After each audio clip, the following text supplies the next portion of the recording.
Hello tout le monde, j'espère que vous allez bien. On se retrouve aujourd'hui pour une vidéo que j'avais trop hâte de faire parce que c'est encore un truc qui me passionne.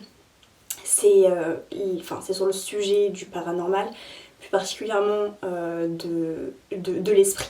Et en fait, j'avais envie de vous faire partager mon expérience, enfin, pour le peu d'expérience que j'ai eu paranormale, mais aussi, surtout, l'expérience de mes proches parce que faire une vidéo que sur mon expérience à moi, ça fera une vidéo pas très intéressante et assez courte. Du coup, je me suis dit, pourquoi pas mixer mon expérience avec celle de mes proches.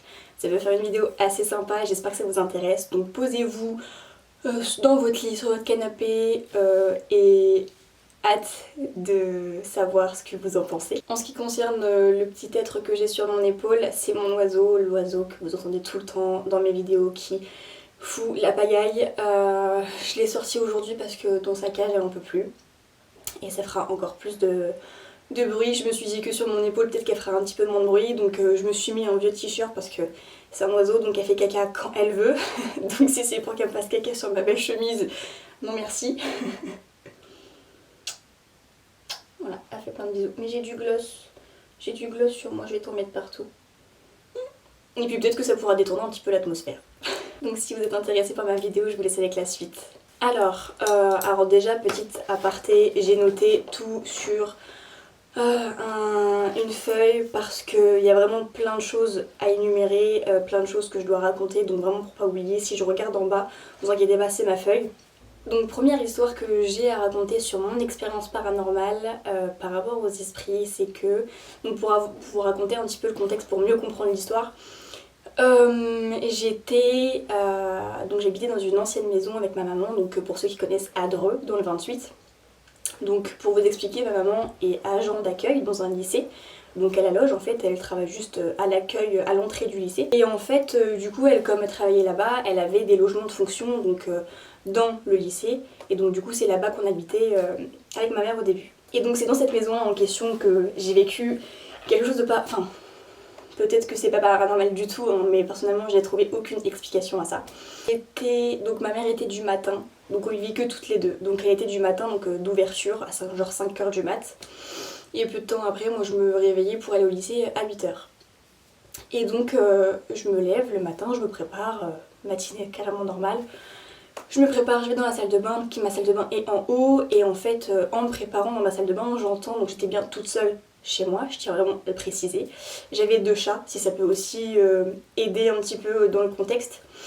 Donc j'avais 2 chats qui étaient au rez-de-chaussée, du coup, qui étaient en train de dormir.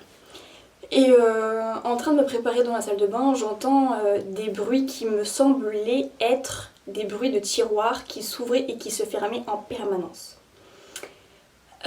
Donc sur le coup, je trouve ça bizarre parce que je me dis, je suis censée être toute seule, peut-être que c'est mes chats qui foutent encore le bordel. Donc je vais quand même vérifier en bas, voir ce qui se passe. Et je vois mes 2 chats en train de dormir, donc je me dis déjà c'est pas eux qui ont fait ce bruit. Et j'ai vu aucun placard, aucun tiroir d'ouvert en fait. Donc j'ai commencé à me dire mais c'est peut-être moi en fait qui délire dans ma tête. Donc bon bref, je retourne à mes occupations, donc je retourne en haut, je me reprépare. Et quand je me reprépare, je réentends le même bruit à nouveau. Et là je me dis non mais en fait c'est pas moi en fait qui délire. Et en fait c'est dommage parce que j'avais une preuve, c'est que j'avais enregistré avec mon ancien téléphone les bruits en fait pour prouver à tout le monde que c'était pas moi qui étais folle et que j'entendais vraiment ce que j'entendais. Et sauf que je vous l'aurais bien mis l'audio, mais le truc c'est que c'est dans mon ancien téléphone qui est chez ma mère. Donc du coup je l'ai plus en ma possession. Donc dommage, mais du coup voilà, c'était juste que du coup après je suis retournée en bas et j'avais non plus rien vu d'anormal. Donc j'avais juste entendu en gros des bruits de tiroirs qui s'ouvraient et qui se fermaient, mais il n'y avait rien de visuel en fait. Et je sais pas d'où ça vient, ça peut pas être un courant d'air parce que c'était pas le bruit d'un courant d'air et encore il y avait même pas de fenêtre ou de porte ouverte donc ça peut pas être ça. C'est pas mes chats, ils étaient en train de dormir, j'étais toute seule chez moi, j'étais à l'étage et le bruit venait d'en bas. Donc voilà en fait, je me dis juste après l'événement passé, je me dis mais en fait c'est flippant parce que je sais toujours pas ce que c'est et je peux pas expliquer ce que c'était. Alors deuxième expérience paranormale. que j'ai vécu, j'étais chez la sœur de mon copain qui habitait dans une maison soi-disant pas hantée, mais apparemment il y avait un esprit qui voulait prendre en sa possession la maison, je sais pas quoi, bref. C'était un genre d'appartement en fait où il y avait des mauvaises ondes. Petite aparté, je sais pas si vous y croyez ou quoi ou qu'est-ce, mais moi c'est mon avis. Encore une fois, c'est un sujet très sensible, il y a des gens qui y croient, il y a des gens qui n'y croient pas. Et donc en fait, moi j'avais vu que... j'avais même aussi une amie qui était médium et qui m'avait raconté ça, c'est que apparemment un esprit, il peut prendre l'apparence et imiter tout ce qu'il veut pour attirer votre attention en fait. Et en fait, dans ce cas-là, c'est exactement ce qui s'est passé. C'est que du coup, j'étais chez la sœur de mon copain. Et en fait, sa sœur a toujours un chien qui a eu une portée. Et en fait, il se trouvait que les chiots ne sortaient pas tout au fond du jardin. Et à chaque fois, elle entendait, et je l'entendais aussi parce que j'étais là, le bruit d'un chiot en fait qui venait au fond du jardin. Alors que tous les chiots étaient avec nous, c'était fortement impossible qu'il y ait eu un autre chiot au fond du jardin. Donc il y avait ça, et le soir, enfin plusieurs soirs d'affilée, hein, quand je dormais chez elle, donc j'étais collée en gros à sa fenêtre, et en fait sa fenêtre avait un problème, c'est qui faisait qu'elle pouvait pas se fermer entièrement, donc ça veut dire que t'entendais grave ce qui se passait dehors. Et je sais plus du tout à quelle heure c'était, autour de 23h, 1h, un truc comme ça. Et j'entendais en fait le bruit d'un oiseau lointain, mais qui se rapprochait petit à petit de la fenêtre. Et là je me suis dit mais c'est flippant, c'est vraiment flippant. Et ça a fait la même chose avec un chiot. Le bruit du chiot venait du fond du jardin et il se rapprochait petit à petit au niveau de la fenêtre. Et ça c'est un moment en fait où j'arrivais pas du tout à fermer l'œil de la nuit, j'avais le cœur qui battait à fond, c'était vraiment insupportable. J'en avais parlé avec la sœur de mon copain et elle m'a dit oui, ça me le fait aussi, il fait ça tous les soirs, hein, c'est pour attirer notre attention. Faut pas qu'on lui donne de l'attention, en gros, faut qu'on fasse comme si on n'avait rien entendu et voilà, au bout d'un moment il va finir par arrêter, c'est comme un enfant en fait. Il y a eu une autre fois aussi où j'étais toujours chez la sœur de mon copain, donc c'était le soir de la Coupe du Monde. Il y avait des amis, donc l'amie que je vous parlais, la médium, elle a un fils qui aussi voit les morts, voilà, tout un truc de fou, c'est encore une fois on y croit ou on y croit pas, mais c'est vraiment une ambiance qui fait assez peur, je trouve, et qui est assez pesante, parce que moi ces énergies-là, je déteste ça. Et en fait, tout simplement, son fils était sur moi, il m'appelait Tata, et en fait, la porte d'entrée était ouverte, et son fils me dit... Tata, tata, regarde, en pointant du doigt la porte d'entrée, il y a un fantôme là. Je commence un peu à me décomposer, je me dis, bon, il se fout de ma gueule, tu vois. Je regarde sa mère, donc, qui était une amie, et je lui dis, c'est vrai ce qui se passe? Et elle me dit, oui, oui, mais faut pas que tu calcules, parce que je veux pas qu'il discute en gros avec les esprits, du coup, n'écoute pas ce qu'il dit, et n'écoute pas, enfin, et ne fait pas non plus attention à l'esprit. Parce que moi, le pire, c'est que l'esprit, moi, je le voyais pas, tu vois. Enfin, c'est ce que son amie m'avait raconté, donc la médium en question là, c'était que l'esprit qui voulait la possession de l'appartement restait que autour de la maison parce que les chiens en fait apparemment, ou les animaux en général, mais surtout les chiens, ont des énergies qui repoussent en gros les esprits. Et du coup l'esprit en question ne pouvait pas rentrer dans la maison parce que les chiens le repoussaient et du coup il rôdait autour de la maison. Donc du coup, l'enfant et l'ami en question voyaient l'esprit à travers la fenêtre ou dehors, enfin voilà. Il était là, il nous regardait, c'était super sympa quoi. Donc pour mon expérience paranormale, c'est à peu près tout. Après, bon, j'ai déjà ressenti de la présence, je pense qu'on a tous à peu près ressenti ça, mais après rien de foufou non plus, mais les deux histoires en particulier que je vous ai racontées, c'est vraiment les deux qui m'ont le plus marqué et... que j'arrive toujours pas en fait à trouver d'explication, tout simplement. En deuxième partie, je vais parler de l'expérience de ma maman. Alors faut savoir que ma maman, elle a un genre de don en fait, où elle sait lire dans les cartes. Pas les cartes genre tarot, etc. Hein, les cartes genre une carte de jeu classique, roi, dame, truc comme ça. Et donc, elle me disait aussi qu'elle avait des fois l'impression de de voir en fait des genres de flash. Et pourtant c'est pas une médium ma mère, enfin elle se considère pas comme médium. Parce qu'elle va pas non plus discuter avec les esprits, rentrer en contact avec eux. Mais des fois elle avait des genres de flash qui étaient inexplicables. Et en fait elle me raconte qu'un jour, je crois que j'étais pas encore née, donc c'était il y a très longtemps, ma mère est allée chez une de ses amies qui venait d'emménager. Et en rentrant dans sa maison, déjà elle me disait qu'elle se sentait pas bien. C'était vraiment, comme je dis au départ, des mauvaises ondes, des mauvaises énergies, genre on les sent. Et en fait, donc au fur et à mesure de la visite de l'appartement, enfin de la maison, ma mère se sent vraiment pas bien à un endroit précis. Et elle demande à son amie, mais excuse-moi de poser cette question-là, mais à cet endroit précis même, je ressens qu'il y a une femme qui est décédée, qu'elle s'est pendue, ou je ne sais plus trop ce qu'elle m'a dit, mais bref, que à cet endroit-là en question, il y a une personne qui est décédée. Et sa pote, elle la regarde et elle dit bah comment tu sais? Et ma mère elle a dit bah je le ressens en fait, je le ressens. Là, il y a quelque chose qui s'est passé de pas bien du tout. Donc voilà, c'est pas un truc de ouf non plus.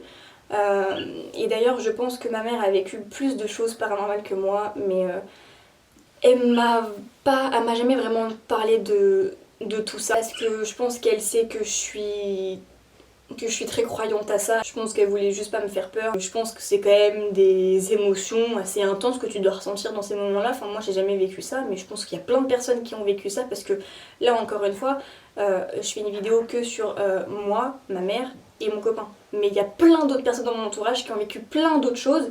Et en vrai, si ça vous intéresse, je pourrais vous faire une partie 2, si ça vous plaît. Dernière partie de la vidéo concernant l'expérience de mon copain. Donc mon copain en fait a vécu des choses assez chaudes en paranormal. Avant il y croyait de ouf et en fait maintenant il y croit plus du tout. Ça m'énerve d'ailleurs de parler de ça avec lui parce qu'on n'a jamais du tout le même avis concernant ça, surtout après ce qu'il a vécu. Je comprends même pas comment il peut ne plus y croire. Alors en fait avant il habitait dans une ancienne maison qui était assez... qui était très vieille, donc un peu une ancienne ferme, vous voyez. Monte là. Donc l'une des premières histoires, et je crois que c'est la plus terrible en fait, qu'il ait vécue, c'était en fait il avait une chambre à l'étage de la maison, et en fait il avait un chien qui était, donc c'était un canet corso, et donc le canet corso c'est censé être un chien assez... avec un gros caractère en fait, et très protecteur. Un peu comme un chien de garde. Et c'était le cas de sa chienne, et en fait elle dormait avec lui dans la chambre, donc elle avait vraiment peur de rien. Et il se trouvait en fait que sa porte d'entrée de sa chambre était entrouverte parce qu'il y avait un câble qui passait, donc tu pouvais pas fermer la porte en entière. Et donc du coup il y avait un entrebâillement dans la porte, je sais pas comment dire ça, mais bon bref, vous avez compris. Donc il était il était dans son lit, tranquille, il y avait son chien qui était en train de dormir par terre. Et en fait, mon copain m'a dit qu'à un moment donné, il a vu une silhouette noire intense, très étrange, à travers vraiment le peu de portes ouvertes. Comme s'il avait l'impression que la silhouette en fait le regardait. Il s'est dit bon bah peut-être que c'est rien, tu vois, peut-être que c'est juste dans ma tête. Tu sais, des fois on a l'impression d'imaginer quelque chose alors que c'est pas réel. Et en fait, sauf que à ce moment-là, son chien s'est mis à grogner, s'est mis à couiner, a eu peur et est parti de la chambre en courant. Et donc là, à ce moment-là, il s'est dit c'est pas normal. Si en plus mon chien ressent la même chose que moi et qu'en plus il a peur, alors que d'habitude mon chien n'a peur de rien, c'est vraiment qu'il y a quelque chose de mauvais qui se trame par là, tu vois. Deuxième histoire de mon copain, donc là cette fois-ci il était dans une chambre, toujours dans la même maison, une chambre mais cette fois-ci au rez-de-chaussée.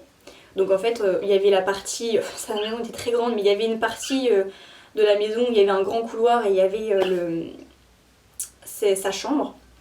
Donc en fait il était dans sa chambre en train de regarder, vous savez les émissions type les 30 histoires les plus mystérieuses ou les enquêtes de paranormal ou des trucs comme ça. Ça passe beaucoup. Et donc il était en train de regarder ça et il y avait un moment dans l'émission où la dame disait oui ma lumière s'est éteinte. Et au moment où la dame a dit ma lumière s'est éteinte, la lumière de mon copain, de sa chambre, s'est éteinte également. En fait c'est par secteur, ça veut dire que s'il y a une lumière dans le secteur qui coupe, c'est censé sauter dans tout le même secteur. Et donc du coup il est allé vérifier si la lumière du secteur dans lequel il était, donc le couloir, fonctionnait, et la lumière fonctionnait. Donc ça veut dire que c'était pas les plombs qui avaient sauté, c'était uniquement dans sa chambre que la lumière s'était éteinte. Autre chose par rapport à mon copain, c'est que donc là où il était au rez-de-chaussée, en fait il avait une salle de bain qui était à côté. Et il me disait qu'il n'arrivait pas à se regarder dans le miroir parce qu'il avait vraiment la sensation d'être observé à travers le miroir ou derrière le miroir. Enfin, il savait pas trop, mais il se sentait juste vraiment incapable de se regarder dans le miroir. La même chose dans le couloir. À chaque fois qu'il passait dans le couloir qui était à côté de sa chambre, il sentait vraiment une présence qui était genre vraiment collée derrière lui en fait. Donc après pour énumérer d'autres petites choses qui lui est déjà arrivé, ça lui est déjà arrivé d'entendre par exemple des pas qui venaient de l'étage alors qu'il y avait strictement personne à l'étage, son père dormait à l'autre bout de la maison. Donc voilà, des bruits de pas ou alors qu'il y avait personne. Ça lui est déjà aussi arrivé des objets bouger tout seul et tomber tout seul alors qu'il se souvenait pas du tout avoir bougé tel objet de place en fait. C'était le matin en fait quand il se réveillait, il s'apercevait que les objets avaient bougé de place ou alors étaient tombés. Dernière petite anecdote, petite histoire par rapport à mon copain, c'est que donc dans cette maison en question, parce que c'est dans cette maison en question qu'il lui est tout arrivé, pratiquement, il y en a eu d'autres dans d'autres maisons, mais c'est moins frappant je trouve. Et donc en visitant la maison, ils se sont juste aperçus qu'il y avait des croix sataniques qui étaient pas dessinées mais qui étaient comment dire, vous voyez quand vous mettez un cadre sur un mur, vous laissez passer le temps, voilà, c'est les traces de vie, vous enlevez le cadre et il y a la trace du cadre. C'est genre la poussière, c'est tout, c'est la trace de vie du mur en fait. Donc il y a la trace du cadre. Et ben en gros il y avait la même chose sur les murs. Il me semble que... Enfin, il lui semble à lui que c'était dans la chambre de l'ancienne dame qui habitait dans la maison en question. Et donc du coup il y avait des croix sataniques, plusieurs croix sataniques sur les murs de la chambre. Voilà, très glauque tout ça, mais du coup il suppose que cette dame-là avait certainement fait des invocations ou je ne sais quoi dans cette maison, d'où l'explication de ce qui s'est passé, enfin de ce qu'il a vécu après dans cette maison. C'est la fin de cette vidéo pleine d'émotions, pleine de frissons. J'espère que ça vous a plu, j'espère que ça vous a intéressé. Si vous avez des explications à me donner, donnez-les-moi. Si vous avez même des expériences à me partager, franchement ce serait avec plaisir parce que c'est un truc aussi, j'adore parler de ça. J'ai une de mes copines qui a vécu aussi plein de choses, qui a rencontré un médium et tout, donc si ça vous plaît que je fasse une deuxième partie beaucoup plus riche en émotions, dites-moi. En tout cas ça m'a fait plaisir de tourner la vidéo, j'espère que vous aussi, et je vous dis à bientôt dans une prochaine vidéo. Bye!